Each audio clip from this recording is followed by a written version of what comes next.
دو جہاں کے سلطان سرور ذیشان محبوب رحمان عز و جل و صلی اللہ تعالی علیہ وسلم کا فرمان مغفرت نشان ہے۔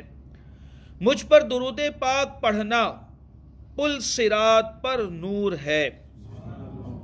جو روز جمعہ مجھ پر 80 بار درود پاک پڑھے اس کے 80 سال کے گناہ معاف ہو جائیں گے۔ صلو علی الحبیب صلی اللہ تعالی علی محمد۔ نماز قضا کرنے والوں کی خرابی۔ جان بوجھ کر نماز قضا کر ڈالنے والوں کے بارے میں پارہ 30 سورۃ الماعون کی آیت نمبر 4 اور 5 میں ارشاد ہوتا ہے، بسم اللہ الرحمن الرحیم، فویل للمصلین الذین هم عن صلاتهم ساہون۔ ترجمہ کنز الایمان۔ تو ان نمازیوں کی خرابی ہے جو اپنی نماز سے بھولے بیٹھے ہیں۔ تو ان نمازیوں کی خرابی ہے جو اپنی نماز سے بھولے بیٹھے ہیں، نماز کو بھولے ہوئے ہیں، کچھ اور کام میں لگے ہوئے ہیں۔ تو ان نمازیوں کی خرابی ہے فوائل للمصلین، تو ان نمازیوں کی خرابی ہے الذین هم عن صلاتهم ساہون، جو اپنی نماز سے بھولے بیٹھے ہیں۔ سورۃ الماعون کی آیت نمبر 5 کے بارے میں جب حضرت سیدنا سعد بن ابی وقاص رضی اللہ تعالی عنہ نے بارگاہ رسالت میں استفسار کیا کہ اس آیت میں کیا ارشاد فرمایا جا رہا ہے، حضرت سعد بن ابی وقاص نے حضور صلی اللہ تعالی علیہ وسلم سے پوچھا تو سرکار مدینہ صلی اللہ تعالی علیہ وسلم نے ارشاد فرمایا اس سے مراد وہ لوگ ہیں جو نماز وقت گزار کر پڑھے، نماز کا وقت گزر گیا اور اس کے بعد اسے پڑھے، یعنی قضا کر کے نماز کو پڑھے۔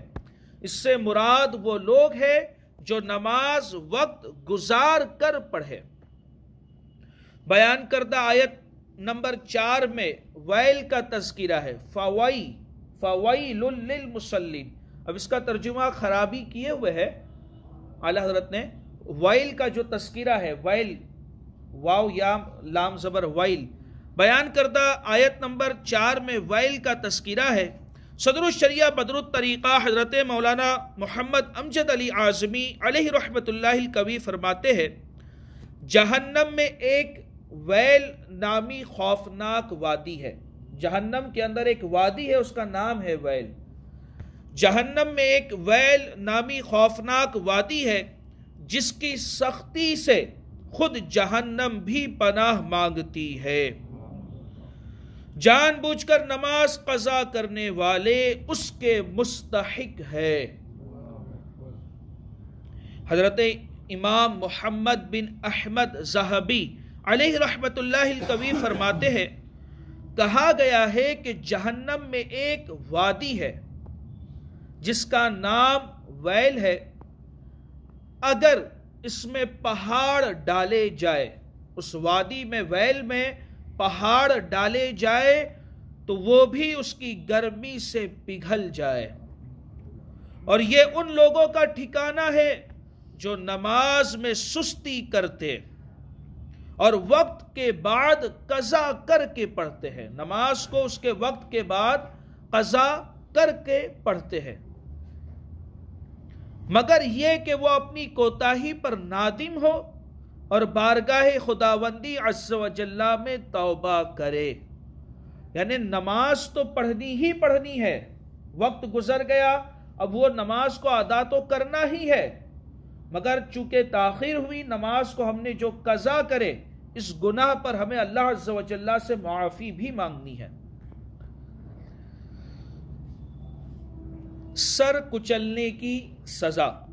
سرکار مدینہ منورہ سردار مکہ مکرمہ صلی اللہ تعالی علیہ وسلم نے صحابہ کرام علیہم رضوان سے فرمایا آج رات دو شخص یعنی جبرائیل علیہ السلام اور میکائیل علیہ السلام میرے پاس آئے اور مجھے ارض مقدسہ میں لے آئے.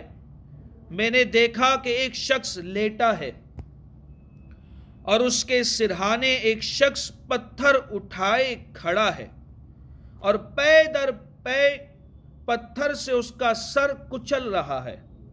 لگاتار پتھر سے اس کا سر کچل رہا ہے. ہر بار کچلنے کے بعد سر پھر ٹھیک ہو جاتا ہے.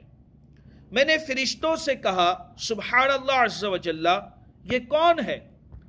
انہوں نے عرض کی آگے تشریف لے چلیے. مزید مناظر دکھانے کے بعد فرشتوں نے مزید دوسرے مناظر دکھائے.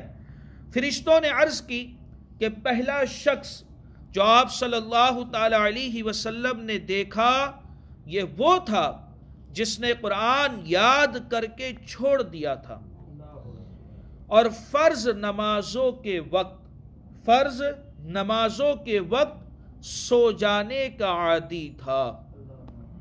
فرض نمازوں کے وقت سو جانے کا عادی تھا. اس کے ساتھ یہ برتاؤ قیامت تک ہوگا. میٹھے میٹھے اسلامی بھائیوں، قرآن پاک کی آیت چاہے ایک آیت ہو یا آیات یاد کرنے کے بعد غفلت سے بھلا دینے والے اور بالخصوص سستی کے باعث فجر کی نماز کے لیے نہ اٹھنے والوں کے لیے مقام عبرت ہے. صلو علی الحبیب صلی